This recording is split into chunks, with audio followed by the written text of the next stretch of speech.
오늘 성경 말씀은 마태복음 5장 1절에서 2절입니다.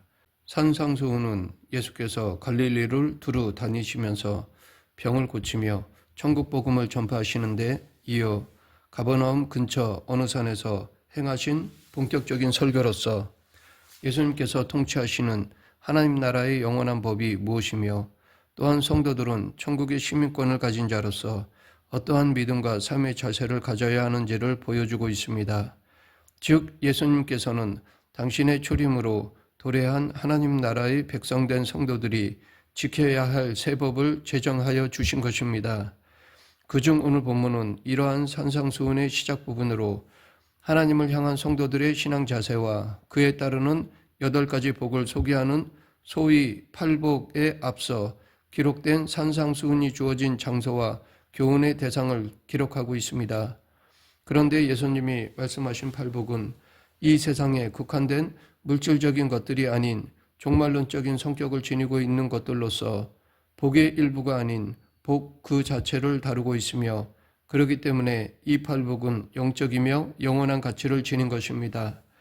그러나 동시에 이러한 복들은 하나님 나라를 이 땅에 도래하게 하신 예수 그리스도를 진정 자신의 왕으로 모시려는 사람들이 이 땅에서 맛보며 누릴 수 있는 복이기도 합니다. 즉 하나님 나라는 아직 완성되지 않은 종말론적인 성격을 지녔음에도 불구하고 예수 그리스도의 성육신으로 말미암아 이미 이 땅에 하나님 나라가 도래하였듯이 예수 그리스도 안에서 하나님 나라의 시민된 우리들은 이미 이러한 복을 누릴 수 있는 것입니다. 본문을 보면 예수님께서는 산에 올라 앉으셨을 때 제자들이 당신께 나아오자 입을 열어 팔복을 가르치셨습니다. 그 첫 번째가 심령이 가난한 자는 복이 있다라는 것입니다. 이 말씀을 원문대로 직역하면 복이 있다, 심령이 가난한 자들입니다. 즉 지금 예수님께서는 당신께 나오는 제자들에게 복을 가르치신 것이 아니라 복을 선언하고 계신 것입니다. 이것이 당신께 나오는 자들을 향한 하나님과 예수님의 태도입니다. 사실 하나님은 복 주시기를 좋아하시는 분입니다. 하나님은 처음부터 끝까지 당신의 백성에게 복 주시기를 원하십니다. 그래서 하나님은 인간을 창조하시고 제일 먼저 하신 일이 복을 주시는 것이었습니다. 마찬가지로 예수님께서도 이 땅에 오셔서 복음 증거를 통해 사람들의 심령을 변화시키는 재창조 사역을 시작하시면서 맨 처음 하신 것이 복을 선언하는 것이었습니다. 또한 하나님은 성경을 마감하시면서도 복을 선언하셨습니다. 이렇게 진정 하나님은 당신의 백성들이 행복하게 되기를 원하십니다. 그럼에도 오늘날 많은 사람들이 행복한 삶을 살지 못하고 있습니다. 그 이유는 이 하나님의 복받는 비결을 모르기 때문입니다. 그러면 우리가 어떻게 해야 하나님이 주시는 복을 누릴 수 있을까요? 그것은 본문 1절의 제자들과 같이 예수님께 나가야 합니다. 예수님은 하나님께서 당신이 주시는 복을 누리도록 세우신 통로입니다. 아니 복 자체요 복의 근원이십니다. 예수님은 죄로 말미암아 저주를 받아 온갖 불행의 늪에서 허우적대다가 영원히 멸망할 인생들을 구원하여 생명을 주고 저주를 바꾸어 영원한 복을 누리도록 하기 위해 하나님께서 보내신 분이십니다. 그러하기에 우리는 예수님께 나아가야 합니다. 누구든지 예수님께 나아가면 행복하게 됩니다. 많은 사람들이 예수님을 믿는다고 하면서도 세상에서 복을 구합니다. 입술로는 복의 근원 강림하사 찬송하게 하소서라고 부르면서 복을 찾아 세상을 헤맵니다.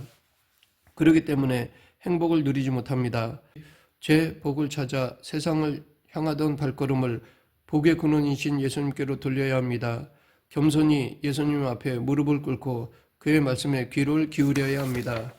오늘 본문 1절 2절 예수께서 무리를 보시고 산에 올라가 앉으시니 제자들이 나온지라 입을 열어 가르쳐 이르시되 예수님께서는 당신을 따르던 많은 무리가 아닌 당신에게 나온 제자들을 대상으로 말씀을 가르치셨습니다. 이것은 예수 그리스도를 따르는 무리는 많지만 결국 예수님께 택함받은 자는 소소라는 것을 보여줍니다. 다시 말해 예수님을 쫓는다고 해서 다 예수님의 은혜와 긍휼을 입는 것이 아닙니다. 오직 그리스도의 은혜와 말씀을 사모하여 그에게 가까이 나아가는 자만이 그의 은혜와 긍휼을 입을 수 있습니다. 오늘날에도 여러 가지 목적으로 예수님을 쫓습니다. 그러나 그들 모두가 그리스도의 은혜와 긍휼을 얻기 위해 예수님을 따르는 것은 아닙니다.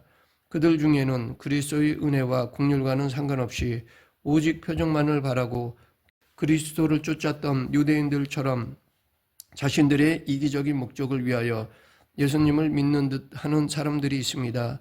하지만 이들은 정작 예수님을 붙잡지는 않습니다. 왜냐하면 예수님을 가까이 하면 자신의 많은 부분을 희생해야 하기 때문입니다.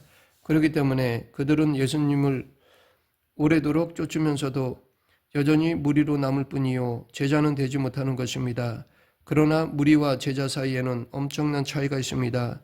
즉 무리에게는 천국 비밀을 아는 것이 허락되지 않은 반면에 제자에게는 천국 비밀이 가르쳐집니다. 그로 인해 무리에게는 구원이 주어지지 않지만 제자에게는 영생이 주어지는 것입니다. 요한복음 6장을 보면 오병이어의 기적을 경험한 사람들이 예수님을 왕으로 삼으려고 하였습니다. 아마도 그들은 예수님이 왕이 되시면 최소한 배고픔은 없을 것이라고 생각했을 것입니다. 그러나 예수님은 너희가 나를 찾는 것은 표적을 본 까닭이 아니요 떡을 먹고 배부른 까닭이로다 라고 말씀하셨습니다. 무리들은 예수님이 더 이상 떡을 만들어 주지 않자 다 떠나갔습니다. 그때 예수님께서 제자들에게 너희도 가려느냐라고 물으셨습니다. 이때 베드로는 주여 영생의 말씀이 주께 있사오니 우리가 누구에게로 가오리이까 우리가 주는 하나님의 거룩한 자이신 줄 믿고 알았사옵나이다 라고 대답하였습니다. 무리와 제자의 다른 점은 베드로가 고백한 대로 예수님을 영생을 주시는 하나님으로 믿는다는 것입니다. 그 믿음 때문에 제자들은 어떤 일이 있어도 예수님을 떠나지 않았다는 것입니다. 누가복음 14장에서 예수님은 수많은 무리가 함께 갈새 예수께서 돌이키사 이르시되 물은 내게 오는 자가 자기 부모와 처자와 형제와 자매와 더욱이 자기 목숨까지 미워하지 아니하면 능히 내 제자가 되지 못하고 누구든지 자기 십자가를 지고 나를 따르지 않는 자도 능히 내 제자가 되지 못하리라 라고 하셨습니다. 이 말씀은 삶의 우선순위를 누구에게 둘 것인가를 말씀하신 것입니다. 예수님의 제자가 되고자 하는 자는 어떠한 경우에도 부모와 처자와 형제와 자매보다도 예수님을 선택할 수 있어야 한다는 것입니다. 누구든지 자기 십자가를 지고 나를 따르지 않는 자도 내 제자가 되지 못하리라 라는 말씀 역시 예수님의 제자라면 하나님의 뜻을 행하기 위해 십자가를 지는 고난도 감수할 수 있어야 한다는 것입니다.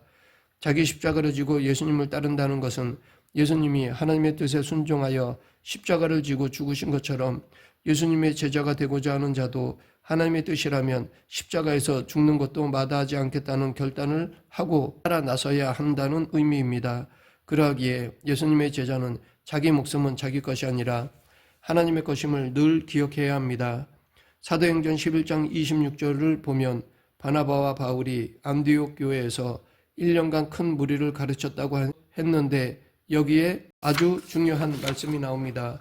제자들이 안디옥에서 비로소 그리스도인이라 일컬음을 받게 되었더라. 큰 무리를 가르쳤는데 그리스도인이라 불린 것은 제자들이었다는 것입니다. 큰 무리가 말씀을 듣고 배웠지만 말씀을 배웠다고 그리스도인이라 불린 것이 아니라 배운 대로 예수님을 본받아 살아가는 사람들이 그리스도인이라고 불렸던 것입니다. 마태복음 5장 3절부터 12절은 산상수훈의 핵심으로 소위 팔복으로 불립니다. 예수님은 이 팔복에서 당신 나라의 백성이 되는 복을 받을 사람의 기준을 말씀하고 있습니다. 그 기준과 자격은 세상의 것과는 전혀 다릅니다. 세상의 정권은 돈 많은 재벌, 유능한 학자, 유력한 정치인을 영입하려고 했습니다. 그러나 예수님께서 당신의 나라의 백성으로 삼고자 하는 자의 기준은 그 마음 됨됨이에 있습니다. 이렇게 팔복은 모두 성품과 관련된 것입니다. 3절부터 10절은 복 있는 자에 대한 가르침입니다. 여기서 예수님께서는 먼저 복이 있다라고 선언하시고 그처럼 복 있는 자들이 어떤 자들인지 소개하고 있습니다. 즉 심령이 가난한 자, 애통하는 자, 온유한 자, 의에 줄이고 목마른 자, 긍휼히 여기는 자, 마음이 청결한 자, 화평케 하는 자, 의를 위하여 핍박을 받는 자가 바로 그들입니다. 이것은 참된 복의 성격을 말해줍니다. 즉 참된 복은 성품적인 것입니다. 그리고 이 8가지 성품을 다 합치면 예수 그리스도의 인격이 됩니다. 즉 참된 복은 우리의 성품이 그리스도의 성품과 같이 되는 데서 오는 것입니다. 많은 사람들이 복을 소유하는 것으로 생각합니다. 그래서 할 수만 있으면 많이 소유하려고 합니다. 재물을 많이 소유하려고 하고 권력을 많이 소유하려고 하며 세상적인 것들을 많이 소유하려고 합니다. 그러나 많이 소유한다고 행복할까요? 부자들이 다 행복하며 많은 권력을 가진 자들이 다 만족하며 마음의 평안과 기쁨을 누릴까요? 오히려 많이 소유한 것 때문에 그것을 지키기 위해 더 불안해하고 다투는 것이 그들의 실상입니다. 진정 소유하는 것으로는 진정한 행복에 이르지 못합니다. 소유함으로 행복해지려는 것은 복의 본질을 모르기 때문입니다. 복은 결코 소유에 있지 않습니다. 복은 존재에 있습니다. 즉 우리의 성품이 그리스도의 성품으로 바뀌어질 때 참된 복을 누리는 것입니다. 그러므로 우리가 진정한 복을 누리기 원한다면 삶의 모습이 달라져야 합니다. 우리는 더 이상 무엇을 소유하기 위해 인생을 허비해서는 안 됩니다. 소유로 얻어지는 복은 다 가짜 복입니다. 그것은 얼마 동안 우리를 편리하게 할 수는 있습니다만 행복하게 하지는 못합니다. 우리는 이제 우리의 성품이 그리스도와 같이 되기 위해 수고하고 노력해야 합니다. 구약에서의 복의 개념을 살펴보면 시편 1편은 복 있는 사람은 이란 구절로 시작합니다. 복 있는 사람은 악인들의 꾀를 따르지 아니하고 죄인들의 길에 서지 아니하며 오만한 자들의 자리에 앉지 아니하고 오직 하나님의 율법을 즐거워하여 그의 율법을 주야로 묵상합니다. 그 결과 그의 삶이 형통합니다. 마치 시냇가에 심은 나무가 계절에 따라 열매를 맺으며 그 잎사귀가 마르지 아니함 같이 그가 하는 모든 일이 다 형통합니다. 여기 율법으로 번역된 히브리어 토라는 가리키다 라는 뜻을 지니고 있습니다. 그러면 무엇을 가리킬까요? 행복을 가리킵니다. 즉 하나님께서는 사람이 행복하게 살라고 율법을 주셨습니다. 율법은 사람을 올가매는 규율이 아니고 이웃과 더불어 행복하게 살 수 있는 길을 안내하는 내비게이션이었습니다. 이 내비게이션의 안내를 잘 따라가면 행복한 삶을 살 수 있습니다. 성경의 역사서는 이스라엘 백성들이 하나님의 말씀을 따라 살 때 형통하였고 하나님의 말씀을 버리고 다른 길로 갔을 때 실패하고 멸망한 역사를 보여줍니다. 그리고 우리에게 하나님의 말씀을 따라서 사는 것이 행복을 이루는 길이요 형통하는 길이요 생명의 길이라고 가르쳐 줍니다. 그 말씀이 육신이 되어 이 땅에 오신 예수님께서도 내가 곧 길이요 진리요 생명이라고 말씀하셨습니다. 예언서는 선지자들을 통해서 하나님의 말씀을 따라 살면 흥하지만 하나님의 말씀을 버리고 딴 길로 가면 망한다는 것을 반복해서 말하고 있습니다. 그러면서 하나님의 말씀을 벗어나 다른 길로 가는 사람들을 향하여 하나님께로 돌아오라고 외치고 있습니다. 지혜서는 무엇이 참된 지혜인가를 깨우쳐 줍니다. 하나님을 경외하는 것이 지혜의 근본이고 하나님을 아는 것이 명철입니다. 하나님을 알고 경외하는 것, 곧 하나님의 말씀을 가까이 하고 그 말씀을 따라 사는 것, 그것이 지혜입니다. 이 성경 말씀을 따라가면 창조주 하나님을 만나고 예수 그리스도를 만납니다. 십자가에서 죄인을 구원하시는 그리스도를 만납니다.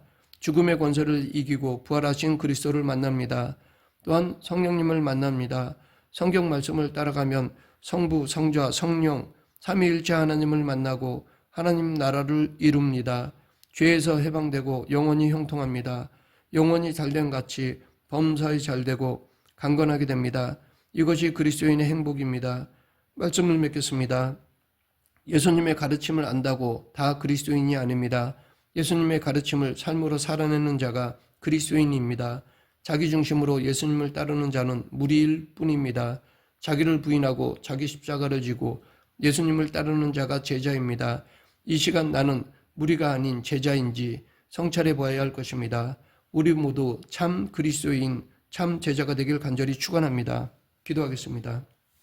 사랑과 은혜가 풍성하신 하나님 아버지, 진정 예수님을 믿고 따름으로 참 제자의 삶을 살아가는 저희 모두가 되게 하여 주시옵소서. 예수님 이름으로 기도드립니다. 아멘.